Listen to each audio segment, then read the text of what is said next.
one thing that I was looking for in particular, did the Prophet ﷺ go beyond the Sidrat al-Muntaha alone, or was he accompanied by Jibreel? And I've looked in as many sources as I could, and I have access to, I could not find anything except for an indirect reference, and that is in Sahih Bukhari.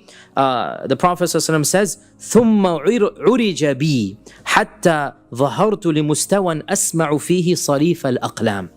Then I was caused to ascend forth in the singular. Not Jibreel brought me forward, because before that, it was always Jibreel is bringing with me. And Jibreel tells me this is Sidrat al-Muntaha. Once he gets to Sidrat al-Muntaha, the Prophet ﷺ speaks in the third person that someone caused me to ascend, not Jibreel anymore. And I rose to a level where I could hear the pen writing. Now, what is the pen? And who is the writer? We know that Allah subhanahu wa ta'ala, as the Prophet ﷺ said, the first thing that Allah created was the pen. أول شيء خلق الله تعالى القلم. And then Allah told the pen, uktub. So the pen asked Allah, what should I write? And Allah said, write everything that will happen until the end, until Yawm al-Qiyamah. Write everything. So the pen is being written directly by the command of Allah. There is no scribe doing the writing. The pen is a creation of Allah that is doing the writing. And the Prophet ﷺ is saying, I rose to a level where I could hear the pen being inscribed. Allahu A'lam, we can assume from this that the Prophet ﷺ rose beyond the Sidrat al-Muntaha alone. For two reasons. Number one, Jibreel is not mentioned at all. Jibreel is mentioned as having shown himself in his original form. Where? At the Sidra. At the Sidra. Right? That's what the Prophet ﷺ said. That once the Sidra has basically been shown, then I saw Jibreel. So it is as if now Jibreel has left off his shackles. He is now free to be who he is. But that's all he can be. At the Sidra. Then the Prophet ﷺ says in the singular, then I, biya, singular, I was caused to ascend up. There is no mention of Jibreel at all. Until I could hear the pen. Who is doing the writing? There is no angel above the Sidrat al-Muntaha. There is no living creature above the Sidrat al-Muntaha as far as we know. That's where everything stops. Now we hear that the Prophet ﷺ has gone beyond this. And therefore, it is, inshallah, legitimate to say that the Prophet ﷺ went to a level that no living creature has ever been to as far as we know. No living creature. He went beyond Jibreel, he went beyond even the Sidrat al-Muntaha, and he heard the divine pen as it was writing in the book that Allah Azza wa Jal has with him. Because the Prophet ﷺ says that Allah wrote in a book that he has with him. كِتَابٌ عِنْدَهُ فَوْقَ عَرْشِهِ. There is a book that Allah has above the throne. And the Prophet ﷺ is saying, I rose to a level I could hear the pen inscribing in the book. Who else is there in this audience other than the owner of the throne and the one who tells the pen to write? So this was an elite audience, the likes of which we don't know ever occurred with any other being, any other creature. But we don't have any details about what was said except for the 50 salawat. Even though we can assume that other things were also said, but the only thing that has been reported to us is that the Prophet ﷺ said that 50 salawat were prescribed for me. And then from there we go on to what everybody knows, right? So this particular, and this is the pinnacle, and perhaps there is a wisdom that what happened is something that is private. What happened is something that is so precious, that is so noble, that is such a blessed gift that the Prophet ﷺ doesn't need or want to tell us. And that is something that only Allah and the Prophet ﷺ know the full conversation, what took place. And that is perhaps a wisdom as well. What do we know of this conversation? Just one thing. And that is Allah told him to pray 50 times. That Allah Azza wa Jal furidat alayya, the Prophet said, furidat alayya as-salawatu 50 salatan kulla yawm. 50 salawat every single day. Now you know the story from here. And he goes back down and he meets Musa. Now he must have passed by Ibrahim, because Ibrahim's in the 7th, right? Musa's in the 6th. He must have passed by. Ibrahim says nothing. Why not?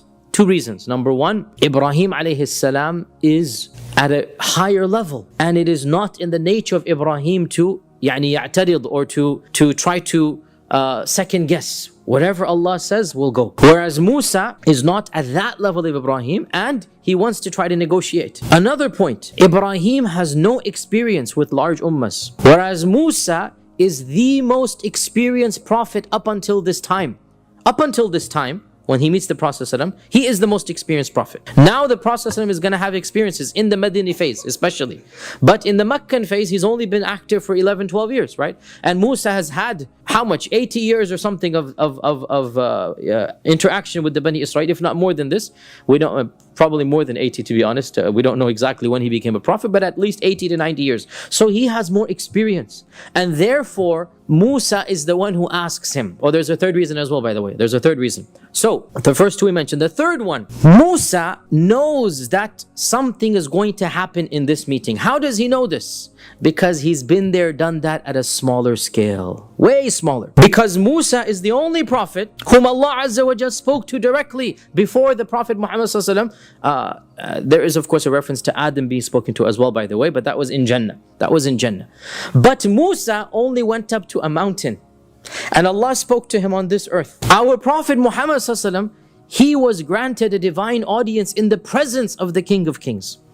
And he was called up as the messenger. So Musa has been there, done that at a way smaller scale, and that is on earth. And Musa knows. Now, by the way, this also shows Musa was there for how long? How long was he in Tur Sinai? 40 days. The appointment was for 30, and then Allah increased it 10. This clearly shows that a lot happened. What do we know of what happened? Nothing other than the 10 commandments. Correct? Right?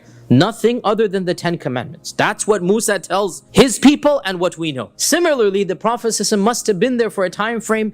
Time doesn't have meaning up there, right? There's no watch over there. This is in the world of Allah Azza wa Jal. When he comes back to this earth, only a few minutes have gone by. But what happened and how long, this is another dimension for us, if you like, right? So how long was he in the presence of Allah? What happened? Zero details.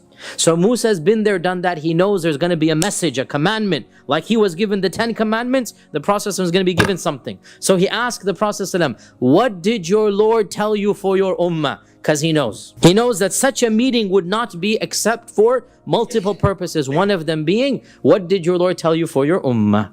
So here the Prophet says that my Lord told me that I should tell my ummah to pray 50 times a day. To pray 50 times a day. Here Musa says, irji' ila rabbik. Go back to your Lord. Wasalhu at-takhfif. And tell him to lower this because I have more experience than you with the Bani Israel, and your ummah will not be able to do 50 times a day. So this is a detail that many people don't know. It's in Musnad Imam Ahmad. The Prophet ﷺ looked at Jibreel wanting to get his opinion. كَأَنَّهُ يَسْتَشِيرُهُ, the riwayah says, as if he's getting his opinion. And Jibreel nodded to him, yes, do that. And this shows us that despite Musa being who he is, the Prophet ﷺ did not feel content until he got a second opinion. A second opinion. And you know, in the world that we live in, anything that's major, we should always get a second opinion. Here, even in the next world, the Prophet ﷺ is getting a second opinion. Right? Musa's opinion is good, but it's not good enough. So he looks to Jibreel, كَأَنَّهُ يَسْتَشِيرُهُ, getting his istishara. What do you think? And so Jibreel nods to him, أي نعم, yes, you should do it. So basically backed with the second best prophet and the first best angel, right? The Prophet feels empowered. So, and this is, by the way, another evidence that Jibreel did not go up with him. That Jibreel is still down. That he's going up by himself. Right? So he goes back up, because if Jibreel had gone up, then he wouldn't have needed to do the asking there. Jibreel is in the 7th heaven, in the 6th heaven. So the Prophet went back up. Now here is where the riwayat differ. Some of them say it went down 5, 5, 5. Others say it went down 10, 10, 10. There is no way to resolve this. They're all authentic. But really the point is the same. And that is multiple times back and forth, back and forth. If 5 times, or was it 9 times, but it went back and forth. We don't know exactly how many because the riwayah differ, but it was clearly at least 5 times. At least 5 times he's going back and forth, and every time Musa is telling him the same thing, that go back to your Lord and ask him to lower it, because I have tested the children of Israel and they will not be able to do this. Your ummah will not be able to do this. Until finally when he came back down with 5, this was when Musa said it one more time, and the Prophet ﷺ said, I have gone back and forth hatta stahyaytu, until I am embarrassed now. How much am I going to do? How much am I going to go back? وَلَكِنْ أَرْضَى وَأُسَلِّمْ, but I am content and happy. So when he said this, nada munadin, a voice called out, and this is the voice of Allah subhanahu wa ta'ala, أَمْضَيْتُ فَرِيضَتِي وَخَفَّفْتُ عَنْ عِبَادِي, my faridah has been established and I have made things easier for my servants. It is 5, but it shall be rewarded with 50. It is 5, but it shall be rewarded with 50. What this means is that Allah subhanahu wa ta'ala, somebody, astaghfirullah, with weak iman will say, why didn't the Prophet go back, get it down more? Right? The response is, firstly, be careful of your adab with the Prophet, if anybody's thinking this. Secondly, Allah had already decreed it would be 5. And the Prophet, Allah basically gave him that ilham to know when to stop. That Allah had already decreed it would be 5. And that's why when the Prophet said, I'm embarrassed to go anymore, the voice came out. And the 2 people hearing it are the 2 people who've already had an audience with Allah, Musa and the Prophet, right? The 2 people hearing this have already had experience with Allah. So Allah is speaking to them because He's already spoken to them. And what does Allah say? This is my faridah, and it will pass. And I have already basically made it easy for my servants.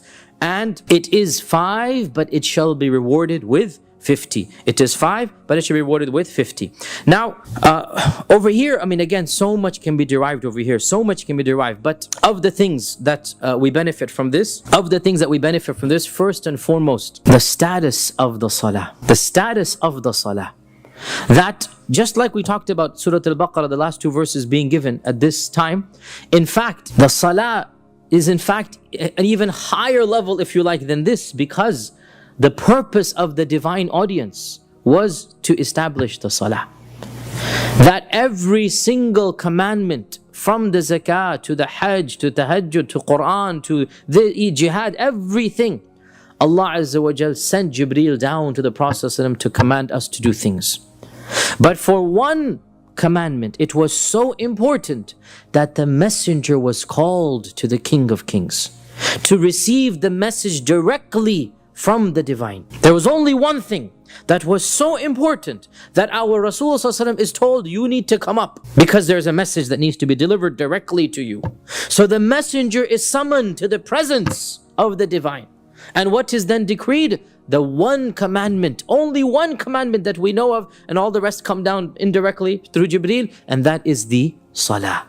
And if this was the only blessing that we have of salah, it is enough of a blessing. But you can add to this that the Quran is full of the importance of salah. وَأَقِمِ الصَّلَاةَ لِذِكْرِ أَقِمِ الصَّلَاةَ طَرْفَ النَّهَارِ وَزُلَفًا مِنَ النَّيْلِ. Every single prophet is mentioned in the Quran as praying. The Prophet says, I passed by the grave of Musa, he was praying. The Prophet says, I entered Bayt al-Maqdis, Ibrahim is praying, Musa is praying, Isa is praying. Salah is a standard, every single prophet. And so many verses in the Quran, and there are plenty of khutbahs you can listen to about the blessings of salah. The very first verse in the Quran, that this is هُدَى لِلْمُتَّقِينَ الَّذِينَ يُقِيمُونَ الصَّلَاةَ. From the very beginning, right? Isa in the cradle, as a baby, he says that my Lord has commanded me with salati was zakati ma dumtu hayya.